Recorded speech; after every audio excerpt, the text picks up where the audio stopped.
One, two, Okay. three. Good morning, everyone. How are you, Gustavo? Great, and you, Jaime. Pleasure to be here. All good. So your second podcast in 1 week. Yeah, I'm becoming a podcast guy. You got to do a bit of I gotta be everything. a celebrity. Exactly. They're gonna stop you in the streets in Sao Paulo. One day, one One day, day, I'll get one there. I'll day. get there. I hope they stop you for good reasons, not for bad reasons, in the streets of Sao Paulo. Well, Gonzalo will help me with that. Yeah. Yeah, absolutely. So today's guest is Gonzalo Parejo, who's the co-founder and CEO. Well, I'm not sure if CEO, co-founder of Kamino. How are you, Gonzalo? Yeah, very well. Thank you, Jaime. Yes, I'm the CEO and Are co-founder at you the Kamino. CEO? So you're the main guy. The main guy. Well, I'm the director of whatever that we call here in Kamino. Huh? But The- the four co-founders almost do from the coffee up to the strategy. So So you're the one who gets the blame but never gets the praise, in a way. exactly, the one that doesn't sleep during the night. That's a good Exactly. definition of a CEO.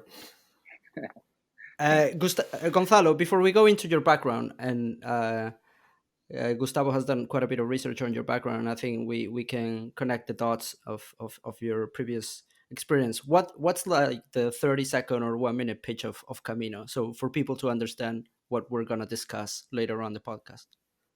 Okay, so Kamino is the financial hub for the startups, early stage companies, and scale ups in Brazil. And we're building a new financial infrastructure to help CFOs and founders overcome the main financial challenges, from setting up the structure in Cayman, Delaware, and bringing the money to Brazil, to setting up a bank account, corporate cards, and managing all payments, both payroll and non-payroll expenses. Okay. And for those who don't know, I mean, you're a Spaniard living in Sao Paulo now for the second or third stint. Exactly, the second one, 43 years old, based here in Sao Paulo, but born and raised in Madrid. So tell us a bit about your background. I mean, where were you born? Mm, mm, Where were you brought up? What did you Yeah. study? How did you ended up in the tech world? I was born and raised in Madrid in a middle class family. I was raised in La Moraleja, which is now a very cool and expensive area of Madrid. But when I was there, it was basically where young professionals had to move if they had a large family, because it was very, very expensive to live in Madrid. And I studied in a very cool school called Liceo Europeo, very open minded, at the beginning of the 80s. And I've always been, I think that affected a lot the way I've been. That's why when I talk to Gustavo, he sees also many things I've done. I've never been educated to follow the mainstream as many people in Madrid do. No, You being so educated by your parents? yes, my parents always gave me like a lot of autonomy. Basically, if I would ask my mother or my father about what decisions should I make, they would never, never tell me what to do.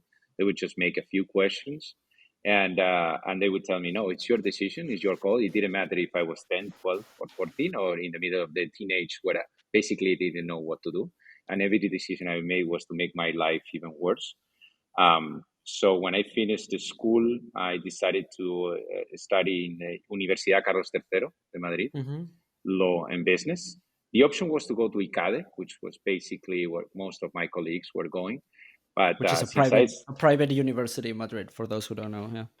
exactly, and since I already studied in a private school in La Moraleja, very cool area, I thought, no, I need to see a little bit more of reality, no.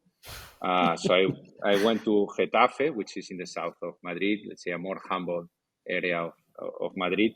And it was a very good decision, but also not so good in certain aspects, because my father was one of the founders of the university and a teacher there.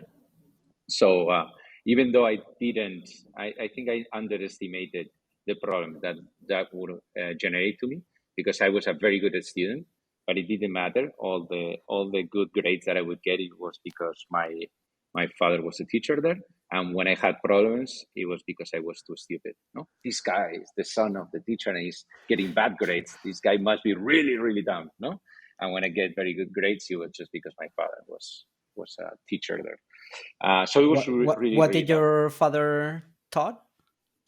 Administrative law, public law. Okay.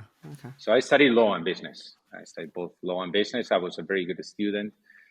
During those 6 years that took me, I basically focused a lot on my studies. But there was one thing I forgot to remember that affected me a lot.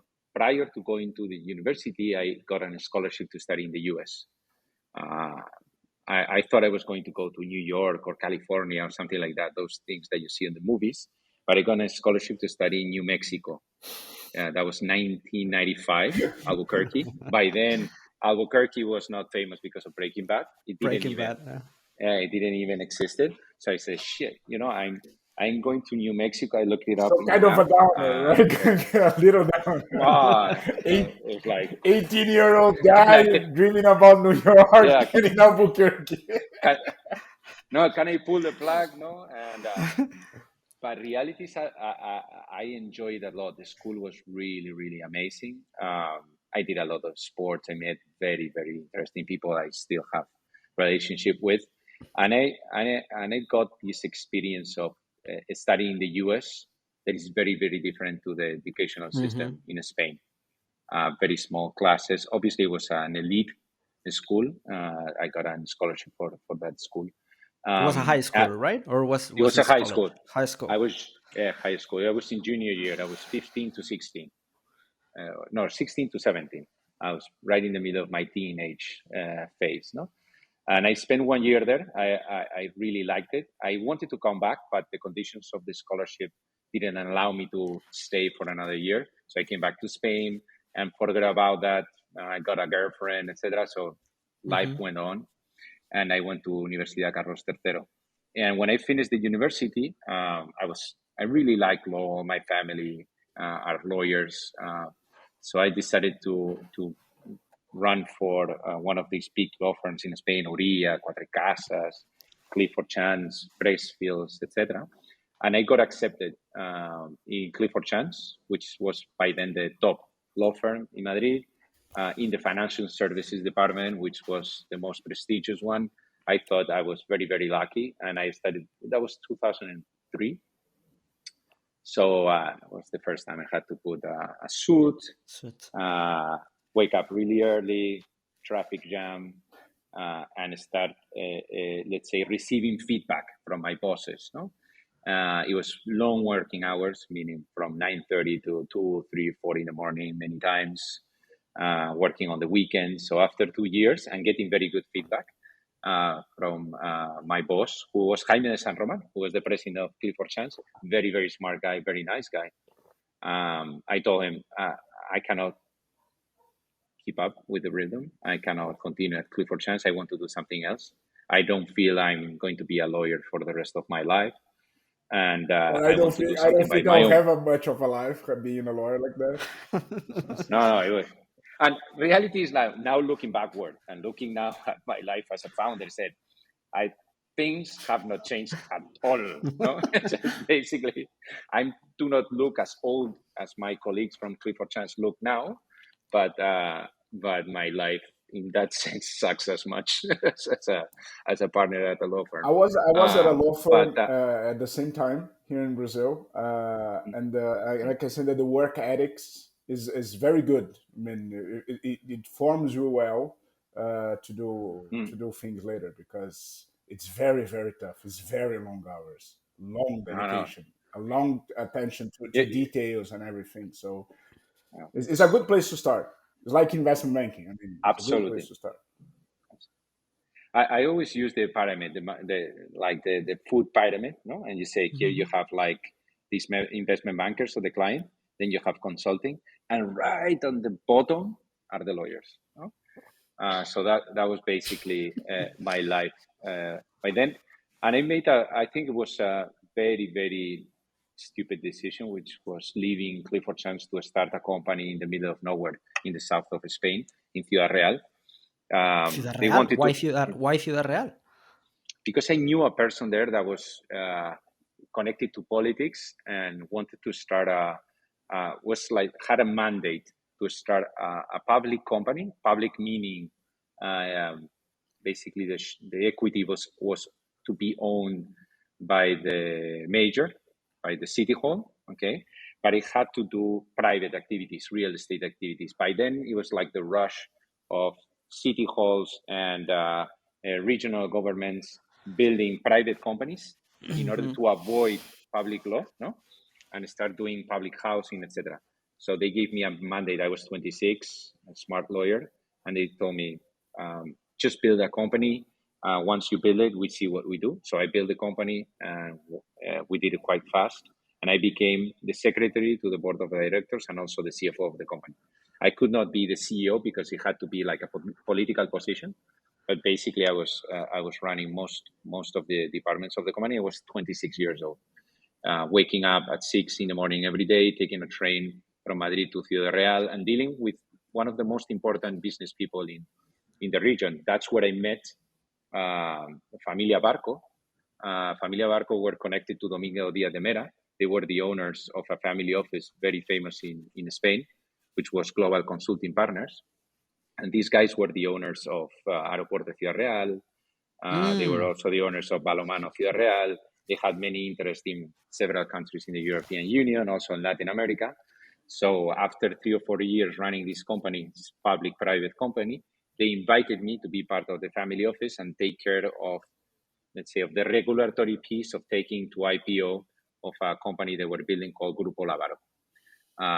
So I really like those guys, and I didn't want to be a politician because the only way to step up in the company was to be connected to a political party. So I left the company and joined the family office, and that's where Gustavo was commenting with us that I joined the family office in real estate company, in real estate business. And at the beginning, it was. Did I lose you? No. No. We're here. Okay. Sorry. So in the beginning, it was like the first 2 years, it was a lot of fun. Basically, we're spending money sponsoring Santiago Bernabeu, just basically making branding for Grupo Lavaro. And then the financial crisis. What year was this, Gonzalo? 2007, 2005, 2006. Yeah. Okay. So right before the financial crisis, right? Exactly. In Spain, the financial crisis didn't hit in 2008. It was 2009. And by then we had, let's say, giving some numbers, like we had $18 billion assets under management. And when the crisis came, it became, let's say, 2. Well, so we had several of our companies went into bankruptcy. Fortunately, the owners of the family office were quite ethic in what they did. So we didn't leave too many problems on the journey. Obviously, we left a lot of assets in that Banco Sareb. No? That yes, we had to transfer a lot to Sareb. But in that part of my experience, I learned a lot about restructuring, negotiating with banks, being under a lot of stress. But I knew that wasn't going to last forever. I was also in the best years of my professional life, and I wanted to do something else. I went to study an MBA with IESE at IESE. And in the middle of the IESE, I went to travel to Brazil with a few friends. We went to Rio for fun. Just it was December. We were going to spend New Year's Eve in Brazil. Oh, Jaime, just so you understand, New Year's in Brazil is completely different than New Year's anywhere. I can understand. I can imagine. It's summer here. That's the first thing. Yeah. But it's a hell of a party. No, it's not different. It's just another game. And so the 5 of us went to Rio de Janeiro, and when we went to Floripa, which is an island very close to the continent. It has an area in the north of the island that is called Jurerê, that by then it had like the best clubs there, very good weather, beautiful beaches, surfing, etc. So I was 2 weeks there. I said, imagine, no, taking a plane in Madrid, very cold, everybody depressed, crisis. After 11 hours, you land in Rio de Janeiro, caipirinha, hot weather, people having a lot of fun. Brazil was the commodity hype by then. Brazil was just booming. No? So I said, what am I doing in Spain? I don't have a mortgage. I'm not married, have no kids. So let's plan during the last year of the MBA, how can I move to Brazil? Most of my tutors and teachers at IESE told me, this is wrong, Gonzalo. You didn't learn anything here at the MBA. If you want to make a move, just choose one variable. Or you want to move geography, you want to move industry, you want to move role, but don't do the 3 at the same time. Okay, so I didn't follow any of the recommendations, and I remember the last day at IESE, they organized this panel where every student has 5 minutes to pitch what they are going to do afterwards. Like, this MBA has changed me, and I'm just going to change this thing and do all this. And most of the people, since I was doing executive MBA, most of the people were like more corporate minded. No? So their pitches was, I'm going to be a nicer leader. I'm going to do the Excel sheet nicer, use nicer colors. I'm going to be, the bullshit. No, because basically their companies were paying for the MBAs. And I love my friends. No, if they listen to this podcast, they will know what I'm talking about. But my situation was completely different. My pitch was basically, there's little for me to do, or an ambitious person to do something now in Madrid. There are certain things going on in Latin America, and I just want to move to Brazil. And they asked me, why Brazil? You don't speak Portuguese. Like, it's 2/3 of the Latin American economy. And it's basically every Spaniard is going to Mexico, and I want to prove myself. I think I can learn Portuguese in a short period of time. And as some people say, it takes the same, let's say, effort, to tackle a smaller problem than a bigger problem. So I just choose to go for the bigger problem. And I moved in May of 2011. That's super nice. And you said, Gonzalo, that Brazil, and you obviously know this as well, Gustavo. It was booming as an economy because of commodities. Oh yeah, 2009 was Yeah. an amazing year for Brazil. 2009, 2010. What kind of commodities? Brazil is a big, it's a big exporter of agricultural commodities and metal commodities. But at the time, it was mainly agricultural commodities, especially soy. Is a big culture here. Interesting. In fact, they are now experiencing similar hype because of Ukraine, the war on Ukraine. So the economy here, the agroeconomy is if not the largest, it's the second largest in the world. Brazil. It's 1/3 of the Brazilian GDP. Soya. How much? 1/3 of the Brazilian GDP? That's pretty big. It's pretty big. Huh? Yeah. The other third are caipirinhas for sure. No, nice. Now, if you visit Brazil, you will see how massive everything connected to agriculture. And also people have this understanding that agriculture is like, let's say, old-fashioned here. But reality is that in terms of technology, their agriculture is quite advanced.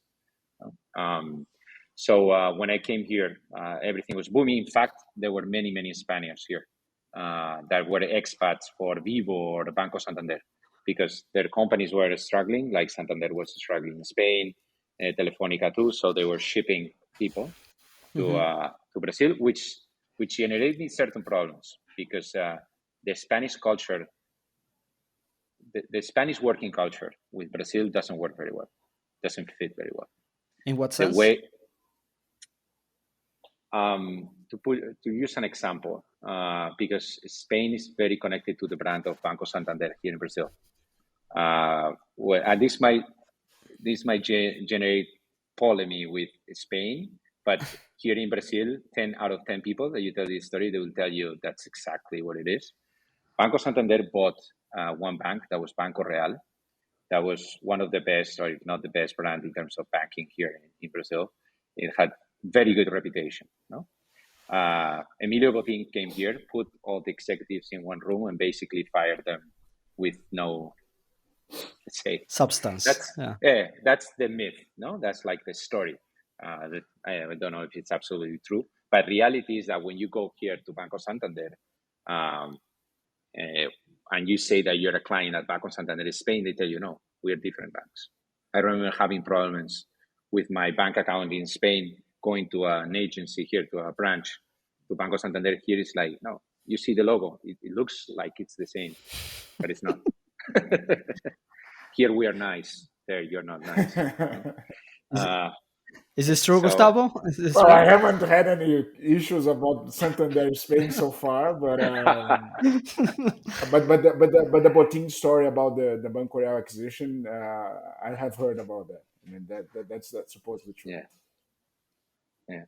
No, but reality is that one of the important things that Spaniards, almost all foreigners that have been, let's say, happy here and successful, what they did is they mingle with the Brazilian culture more. The Spaniards that came as expats stayed as expats, no, and didn't mingle with the Brazilian society, which is very open-minded, very, very nice. No, they have received us, and they have received me and my family very, very well.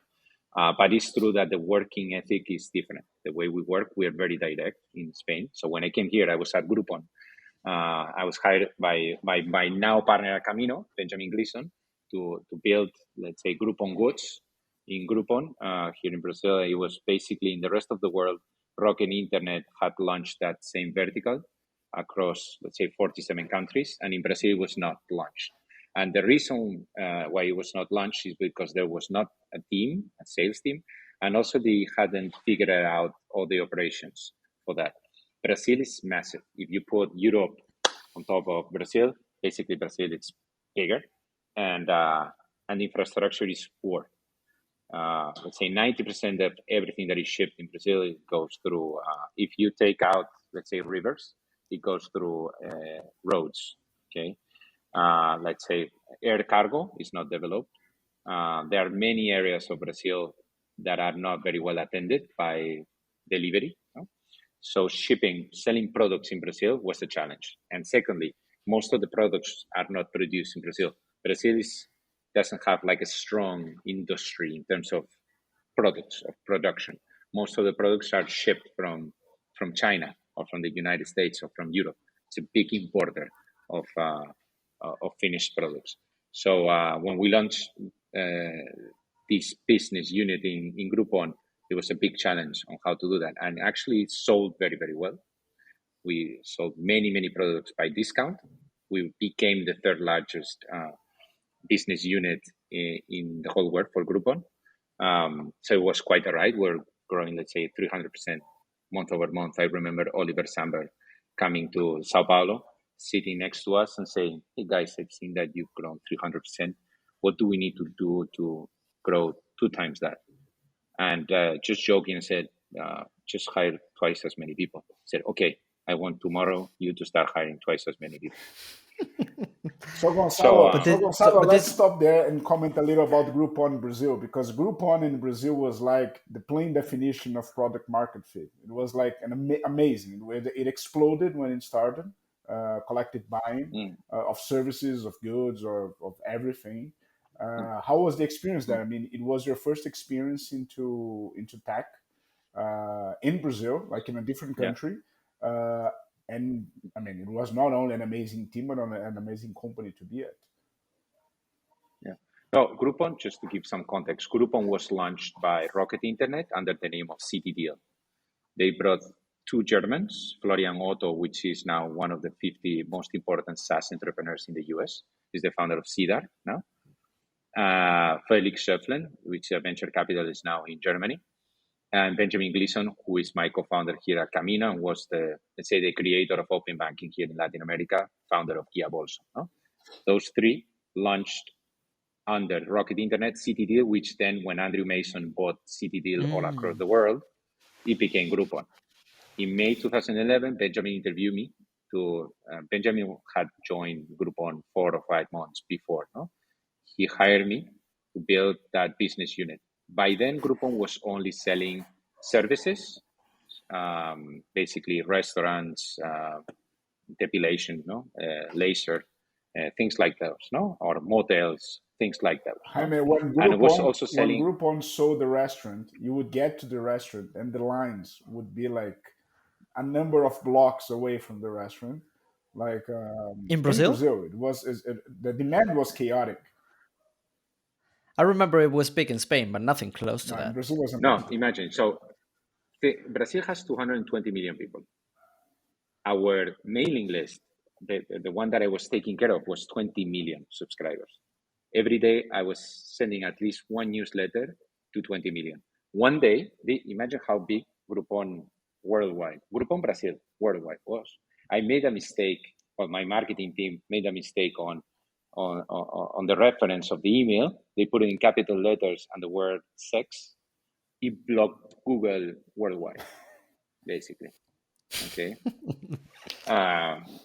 We were severely punished by then. Then I lost the capacity to send newsletters. It was sent through Germany, etc. But we were selling a lot. Like imagine, let's say, put an example. One day on a Sunday, I would wake up and one of the offers would be running meal. No, these things that you use to run. Say we would be selling 2,500. We'll have 2,500 units being sold in the first 5 hours. Was amazing. Imagine Okay. that. Or so crazy volume. Yeah. $250,000 on average per sale per deal. No, it was really, really bad. But the problem also that we faced is that it was very, very difficult to ship all those products from in Brazil and bring those products from China. So imagine, I sold 10,000 by then. Globalia, you remember? It was what was this Spanish also collective selling? Globalia was a founder of Spanair, right? No, But you don't Globalia, mean no. that. No. What was this Spanish company that was similar to Groupon that operated also in Brazil? Cannot remember, but there was another one. Those guys were competing against us, and they did a deal of selling a TV by discount. We also did that same deal, and we found ourselves in a problem because basically the seller could not attend both shipments, and the Spanish company went into bankruptcy. That was the beginning of the end of that Spanish company because they basically sold 10,000 TVs in one day. They didn't know Grupalia, how I think it's what you meant. Grupalia, exactly. Grupalia. So basically, Brazil was quite a ride there with Groupon. In fact, when I see We Crash or all those Netflix shows or HBO shows, and I remember what we did in Brazil, basically that's nothing compared to what we experienced in Groupon Brazil, and I'm no kidding. It's really, really amazing. We were very young people, very, very young, with a lot of money, capacity to hire the best talent from investment banking, consulting, corporates, etc., and a blank check to do whatever we wanted for 2 years prior to the IPO. After the IPO, things become really, really tough. Benjamin left to found Guia Bolso. I was also invited to launch one of the first insurtechs in Brazil. So Benjamin, one of my co-founders here, who's Guto, also was the CFO of Groupon, also quit, and myself quit. Each one of us left to launch our own startup. It was 2012. By then, Brazil did not have, let's say, a venture capital industry established. There were no entrepreneurs. Very few entrepreneurs. Sergio Furio, who I'm sure you know. Creditas, no? I met him in 2012. He was with Bank Fácil before he changed the name to Creditas, no? So it was like the first generation of entrepreneurs by then, and Brazil had very, very little chances of actually succeeding versus Europe or the US in terms of venture capital or talent.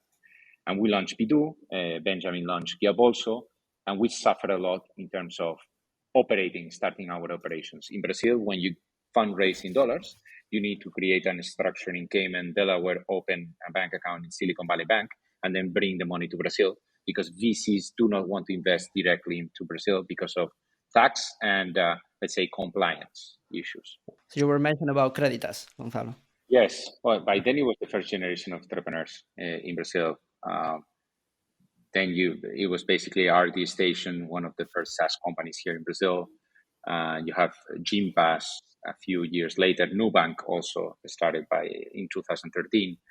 It was all those entrepreneurs had no access to venture capital, very little access, and didn't know or didn't have the playbook on how to start a company in Brazil, which was really, really complex. I was one of those that had to suffer that, and that has inspired a lot what we do at Kamino, because basically at Kamino, what we want to help is entrepreneurs not needing to suffer as much as we did in order to actually operate, grow, and scale their startups. No.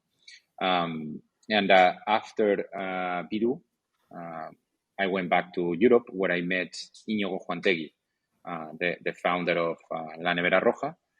Íñigo had recently sold precisely to Samber, no? And he was thinking about launching a new company focused on logistics, okay? And based on my previous experience of a few years on logistics in Barcelona, I had work as a managing director at iContainers, which was a company funded by Aquilino, which is the number of the VC from Aquilino. Well, Kibo, Kibo okay, Ventures. Kibo Ventures. So he invited me to be his co-founder, jointly with Samuel Fuentes and Javier Escribano. And we launched Ontruck in 2016, April 2016, which was also, I would say that was my strongest, until Kamino, strongest entrepreneurial experience. But it also helped me to see the difference between launching a company in Brazil versus launching a company in Europe, and the different challenges that you have from raising money, from structuring your operations, from hiring talent, from actually getting the best from your talent, from building a culture, etc. No, so I was Would you expand on that?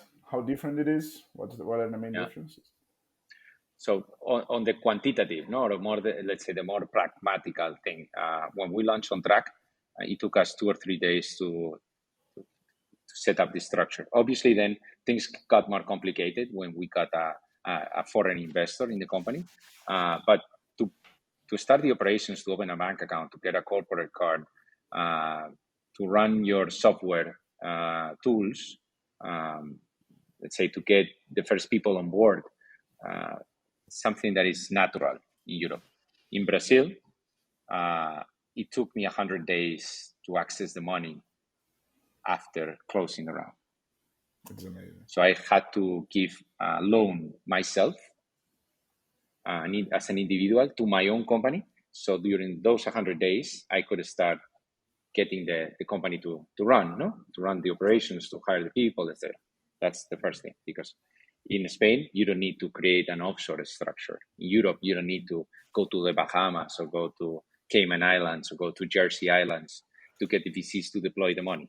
Here in Brazil, you need, in LATAM, any LATAM country, let's say any VC that is investing in any LATAM startups is going to demand founders to create that structure in Delaware and in Cayman. Okay. That's still true today, is it? This is still true. Yeah. In fact, it's one of the Is it products that Kamino true offers. as the companies start to internationalize between Latin countries? Because the operation gets easier also. Okay. And you need to be in both. You want to explain why you need to be in both Cayman and Delaware to have the sandwich structure?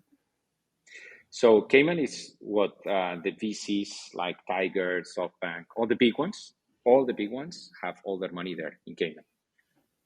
It's a tax thing, but it's also, let's say, to reduce to the minimum the legal risk. Why? Because you put the Cayman, then you put like a pass-through, which is the Delaware, and then you have the operational entity in Brazil or in Mexico or in Colombia. If I do anything wrong in Brazil, anything illegal, the judge is going to look at the Delaware company. Okay. So looking is not transparent for the judge what is going on here in Cayman. Okay. It's basically that to protect the LPs. To protect the LPs. Liabilities is very different, because LPs like if you are a local LP, you may end up getting liable for problems that happened in the operating company, and in Brazil that may end up being a big thing. I mean, especially in labor and fiscal regulations. Yeah. There is also, no, because Delaware you have no corporate taxes, and if you invest directly in Brazil through Cayman, you would have. So in the end, it's very, very tax efficient to do the structure, but it's expensive, and it's not as easy for a seed founder to do that. And Kamino is making that become extremely easy and affordable, inexpensive, and inexpensive for for even small startups to already be born the correct way, so that they can raise funds and through their life easier. Yeah. So to put the example of Kamino, when I closed the round in December 2021, I had 9 funds lined up with the term sheet signed and 27 angel investors with also the safe signed. Okay. They had to wait 100 days. Why? Because first they need to create the Cayman entity, then the Delaware, then open 2 bank accounts, one in Cayman, one in Delaware, Silicon Valley Bank. Then the operational entity in Brazil. But since I want to start running my company from day one, I had already created the operational entity prior to building Cayman and Delaware. So when I got to the point of making the Delaware entity the sole proprietary owner of the Brazilian entity, I had to do what is called a flip, which means sending the equity from the operational entity in Brazil to the Cayman. And that's also a very complex procedure, which is also expensive. So that took me 100 days, and it's expensive. We paid around $30,000 to $35,000. Now we do it for our clients between $6,000 and $9,000. Okay, and instead of 100 days, now it's taking 64 days, 60 days, 59 days. Okay, because we don't want entrepreneurs to lose time, money, focus, time to market, dealing with something that doesn't add any value. So that's one of the first obstacles you face when you run a company in Brazil. The second one is you want to hire people. In Brazil, in Latin America, normally people don't start startups hiring as labor contracts. They start with contracts, what is called PJ here in Brazil, which is the theoretical employee. Exactly. Theoretical employee opens a company and starts issuing like invoices for you every month. Okay. So you need to do like that a for freelance or an autonomo, no? Exactly, an autonomo. Okay, that works for you full time. Okay, and secondly, in Brazil and Latin America, public security health services are poor and very bad. So everybody, like in the US, has a private. Well, everybody, people that you hire at startups expect you to offer a private health insurance. So it took me 6 weeks to negotiate with an insurance broker a few health insurance, because I'm a small company, I'm a startup.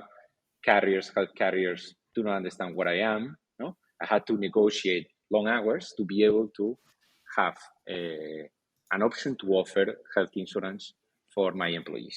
Okay, so that also took me a lot of time. That's something that you do not face in Europe, for example.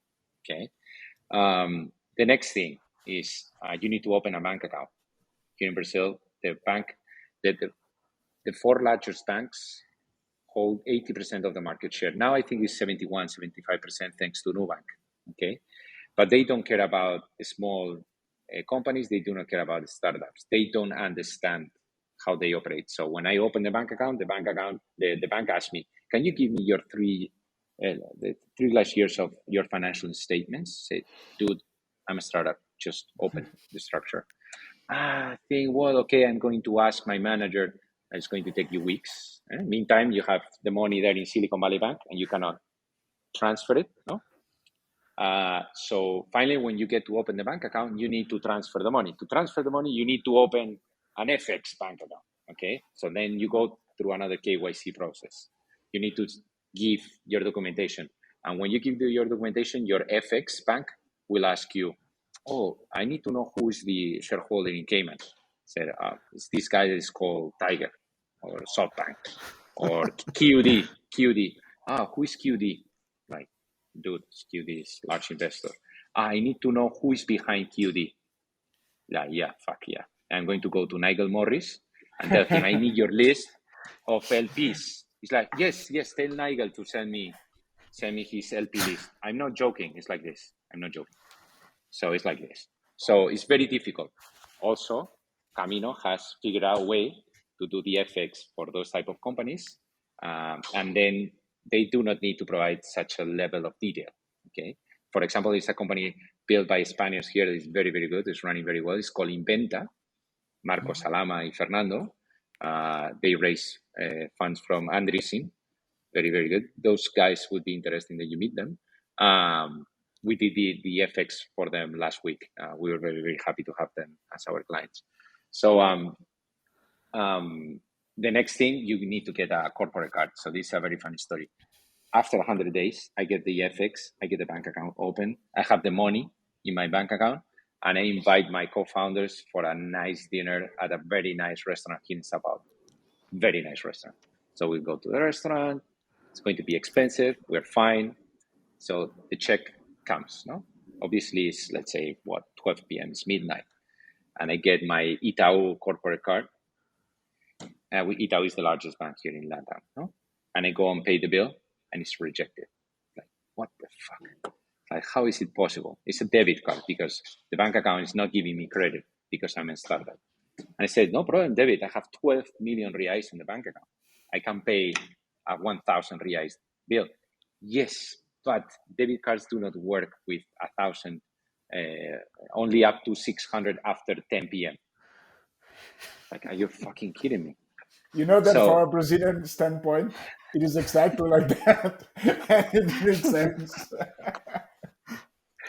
So I got my, again, and this is what happens with all of the founders. I got my personal card, I pay it, and then I get reimbursed. My financial team is really, really happy that this is always the procedure because they need to work with reimbursements all the time. When I was at Bidu in 2013, we didn't get a good credit card. It was impossible. So I had to pay $20,000, $30,000, $40,000 a month with my corporate card. Okay. I had to talk with David Velez by the time. I was the founder of Nubank. I said, David, I need more credit on my corporate card. Like, I cannot give you so much credit. Like, dude, I'm paying the expenses of my startup through my personal card. Like, okay. He basically, Nubank helped us run the company because we could not pay AWS, we could not pay digital marketing, we could not pay anything that was basically connected to the daily operations of the startup with our corporate card. So coming back to nowadays here in Brazil compared to Europe, you don't have a corporate card. Now, Kamino, there are other players like Clara or Tribal that are providing similar experiences like a Brex in the US that are starting to envision that startups and high growth businesses do not have sufficient products and tools to actually operate and grow. No? So the next thing that basically you do not have, or that there are big difference between Europe and Brazil, the working culture. Brazilians are way more committed. That was from this is obviously a personal experience or personal opinion. Is I find way more easier to inspire one of my Brazilian employees into our mission. They are way more driven by mission than anything else. Than when I was basically operating in Europe. Even though in Ontruck we had an amazing team, but reality is that if you have more productive people, maybe at Europe in general, we are more productive Europe in the US. In Brazil, you have people that are more committed. Okay. Why do you think that is? Is it a cultural thing? Yes. You can chip in, Gustavo, as well.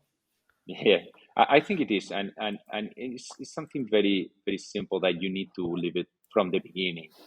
For me, it was difficult to understand it, but once you are here and you see that how everything is so hard, everything, like anything connected to just get your passport or issue your personal identification number or anything that you have to do gets a lot of friction.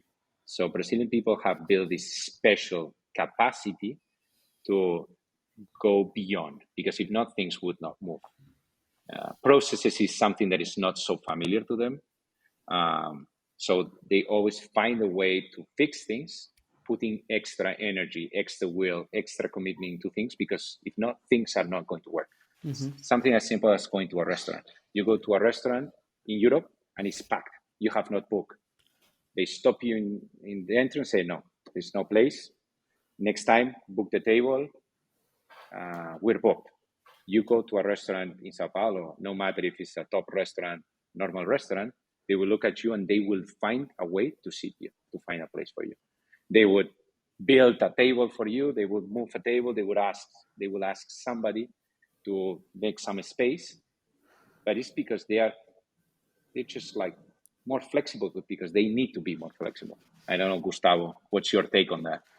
No, I think flexible is a good answer. I mean, we are more passionate.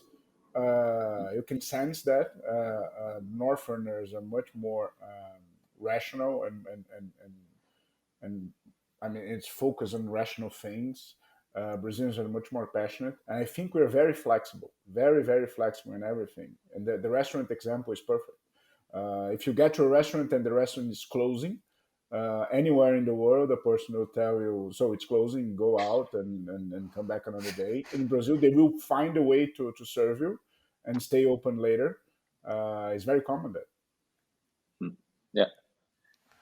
Super interesting. Obviously, it also explains why things do not work so well in peak times, because they don't have processes for certain things. So when they are in the peak of anything, things start to break. So, but that's also the good thing about Latin America, no, and Brazil in particular, and that's also why I moved. When I came here the first time to Brazil, and it's the same if you ask Sergio. Sergio Furio will tell you the same thing. There are large problems here in Brazil that are already fixed in Europe. Like opening a bank account is difficult. Having a good corporate card is difficult. Bringing your money from the US is difficult. There are many basic things that have not been fixed. And it's for a country that has 200 million people, 220 million people. And it has, let's say, 900,000 to 1 million companies or businesses that are growing more than 10 to 20% year on year.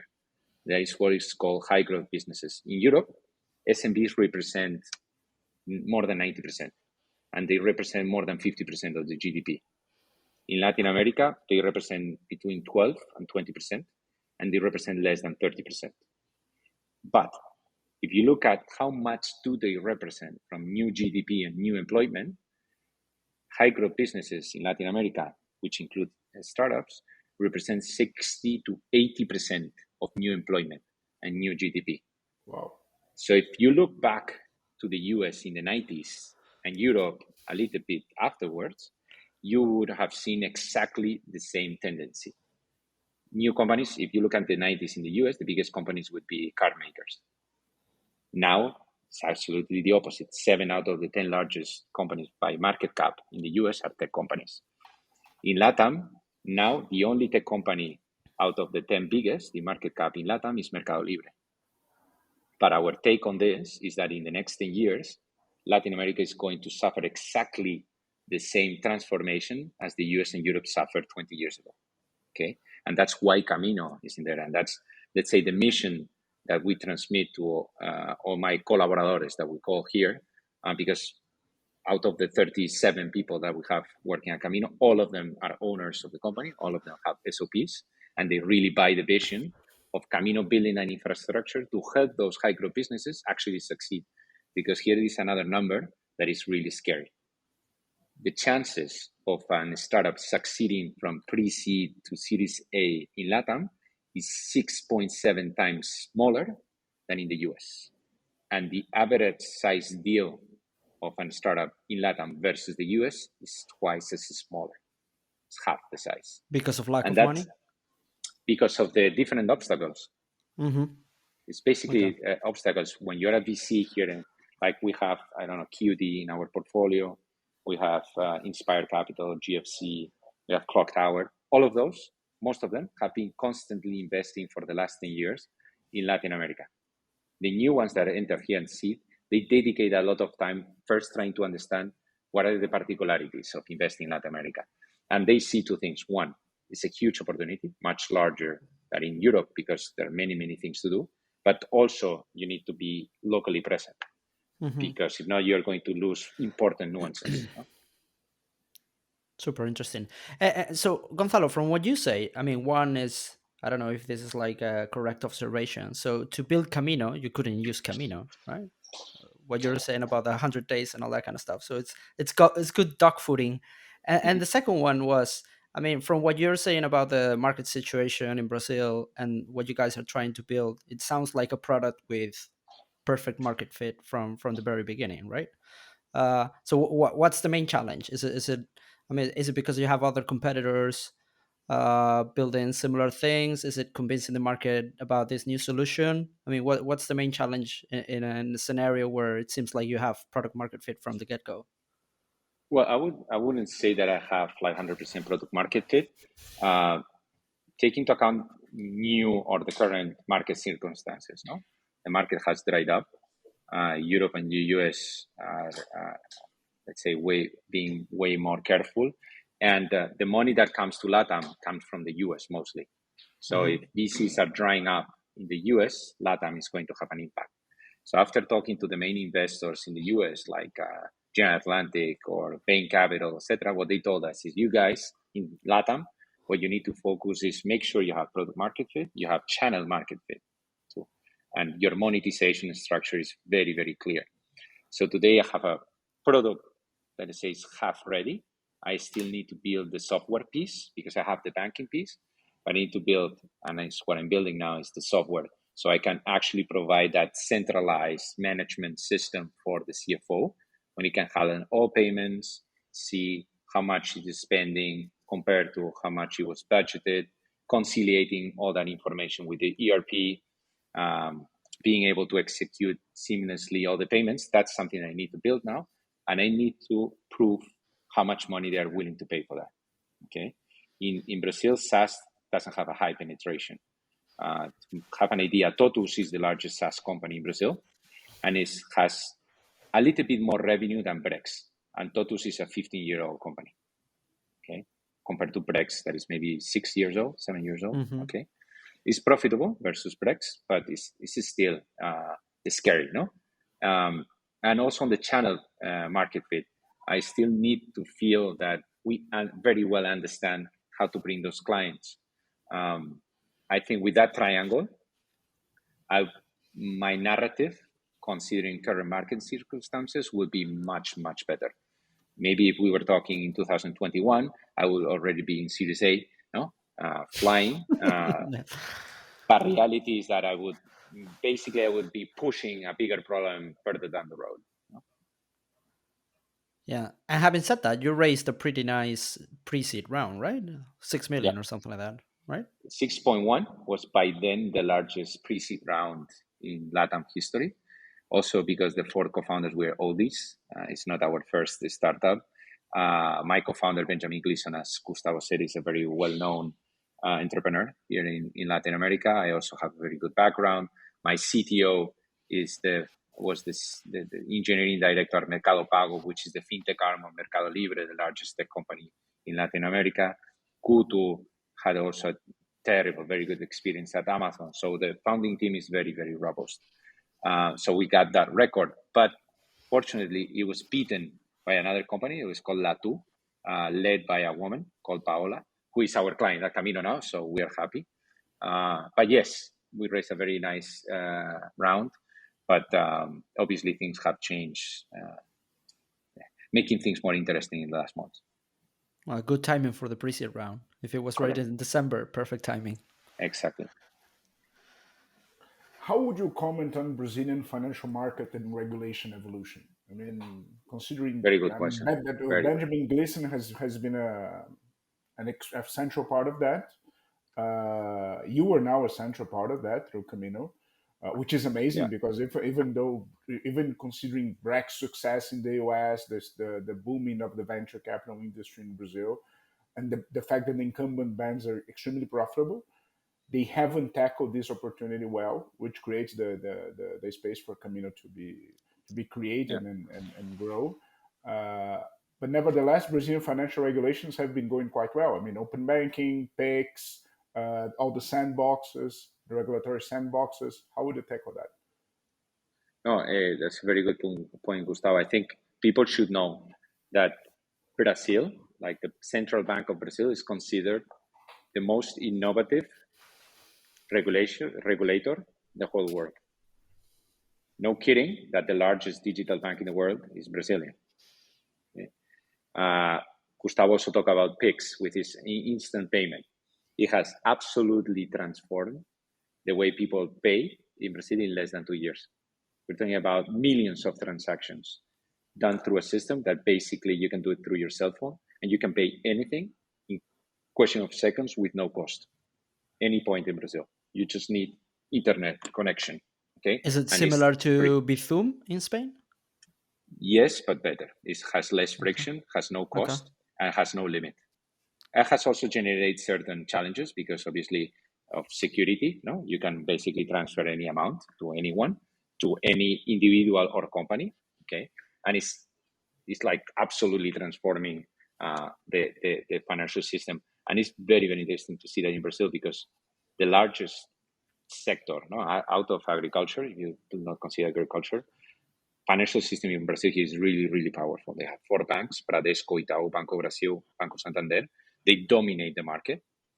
And even of that, even though they have this, let's say, monopoly or a oligopoly, the central bank of Brazil is constantly challenging them, constantly challenging regulation. No, so Brazil is like for VCs is considered a great, great example, and Mexico is trying to follow that path. Maybe it's 3 or 4 years behind, but it's no coincidence that Kamino was built here. We actually very very bullish on what we can do here. Also, one last question: how would you comment on Brazilian talent, quality, quantity, availability, and price? Mm, Now versus when you were setting up a Groupon in 2013, and mm, versus when you were setting up Ontruck in Spain. mm. Yeah. I think it has always been very, very hard to acquire talent, tech talent. In 2012, 2013, basically the pool was very small. In now, is a matter of competition. Brazilian talent is open to work also because of COVID, no, and remote working. They are receiving offers to work in dollars. Basically, here the local currency is reais. Brazilians appreciate their currency, but they appreciate way more dollar. They, when you live here in Brazil, you understand how much Brazilians are inspired by how US works. The business culture of the US has inspired a lot Brazilian business people. Most of the most successful Brazilian people have stayed in the US and then come back. So dollar is, let's say, some sort of a dream for any person working in Brazil. So if they get an offer in dollars, they are going to quit and they're going to go for that, even though maybe it doesn't make so much sense. So still, the pool is not as large as we might need. Startups are booming here in Brazil. In the next 4 years, we we consider that we're going to have around 4,000 deals happening, VC deals happening in dollars in Latin America, deploying around $100 billion. So it's growing 2 digits CAGR, no? Year on year. So, but the talent is not growing that fast. There are very good schools here, but it's really hard to get them. It's really expensive. So to get talent and senior talent, because it's not only getting junior talent, you need to get senior talent, is very tough because lack of pool and the existing pool accepting offers from companies paying in dollars. Good comment. And you have all the teams in Brazil, or are you also working remotely? For now, yes. For now, yes. Okay, our pre-seed round was good, but it's not that big to start doing crazy stuff because once you start hiring dollars, you need to be very careful with the fluctuation, the volatility of the dollar versus reais. To put an example, when I came here to Brazil in 2020, the dollar was 5.9. It got to 6.5, and now it's in 5.1. So it's large volatility. You need to be very careful. I remember, and this is not very accurate information, but Sergio launched a tech hub in Valencia. But Hmm. I think he still have that tech hub when the euro, no? The exchange between euro and reais was much more interesting. But now I think he has, I don't know if he has stopped, but he's not, let's say, pushing that tech talent, that tech hub there as strongly as when he was when the exchange was much more beneficial. No, so it's difficult. You need to do that when you have a larger scale. So today, all my tech talent is working remotely and it's all Brazilian. Cool. So last question from my side, I think, Gonzalo, before we get into the final views, and before perhaps Gustavo has some more. round structure. So one of the things that of your pre-seed round. So one of the things that caught my attention is, and this is something that we often discuss with our companies: should I have just one lead and a bunch of angels? Should I have maybe two co-leads and then angels? But in your situation, I think you said you had what, 29 business angels, and then you have I think like four or five BCs, N- 9 VCs and nine 27 VCs. angel. Why that Yeah, kind of structure instead of something simpler? yeah. So in the case of Kamino, it makes sense because of the go-to-market. VCs and angel investors are my distribution channel. My Mm-hmm. clients now are startups. But in the case of Ontruck or Bidu, it makes way more sense. Or let's say the normal play would be to organize or your ideal VCs, establish a schedule where you actually meet, let's say, the worst VC at the beginning, and you leave for the end your best shot, no?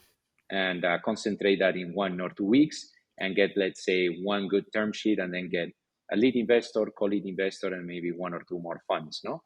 Um, that would have been the normal play. And in terms of angel investors, I think it's becoming way more familiar for me to get pitched as to invest as an angel investor, because also for the market circumstances, also for the valuations are becoming lower. So angel investing is becoming interesting again. The Mm-hmm. size of the rounds are also smaller. So many founders prior to going to VCs, which was the play during those wonderful, let's say, crazy 2 years, now they're coming back to doing the basic things. Let's get a smaller check, build a Delaware structure with an SPV, with a good list of angel investors that can add value in your initial phase. And once you get that product market fit, you get your first traction, you actually understand where you want to get, then you open for a larger round with institutional investors, which is the normal playbook, no? I have one Interesting. question regarding Camino's business. You see how companies are raising, how much they're raising, how much they're selling, who they're raising it from, how many funds are investing in them, and so forth. Uh, Mm, any interesting trend, change, or point you would like to comment on?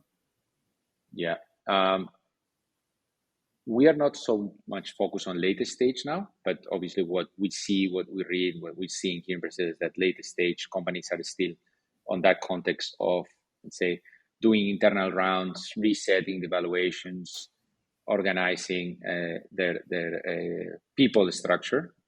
On early stage and scale up, what we're seeing is less rounds. We're seeing way more time to close the rounds, and tougher terms, no? In terms of valuation, in terms of information rights, in terms of governance, etc. No, so I think it's not that it's worse. I think it just looks way more to what it was before 2019. Good, good. Yeah, I think we're seeing similar things over here in Europe. Mm-hmm. Well, I Yeah. think there's the whole question mark that I don't know anyone. I don't think anyone has the answer whether it's going back to 2019 or whether things are going to be lower and then go back to, I don't know, early 2010s or mid 2015, What 2010s. I speak a lot to VCs from the US, and what they say is quite negative. They're very bearish on the US, and they say that it's Mm-hmm. going to impact LATAM because they're going to pull the money out. But those US VCs that are actually committed to LATAM, what they say, you know what, we have more than 300 billion dollars to deploy in the region, not only in the region, but in their funds, mostly committed to the region in the next 3 to 4 years. And we have two options: deploy the money, more conscious, or keep back the money. Yeah. Giving back the money is not an option. So I think it's just going to change. Certain players are going to vanish. Other players that have done the homework I think they're just waiting for the internal rounds to set the price right and come back in the upcoming months. That's what we expect at Camino. But let's see. Nobody has the crystal ball. Yeah, totally. So last two questions, Gonzalo. One, for you to recommend a book or some kind of content, can be startup related or not, and then for you to also recommend someone to invite to the podcast who hasn't been before. So book, I'm going to recommend the one I was rereading now that I think is very good for founders in pre-seed and seed when you start, let's say, suffering from growing and information needs to flow rapidly and people need to have autonomy and clear vision on what they need to do, which is extreme ownership.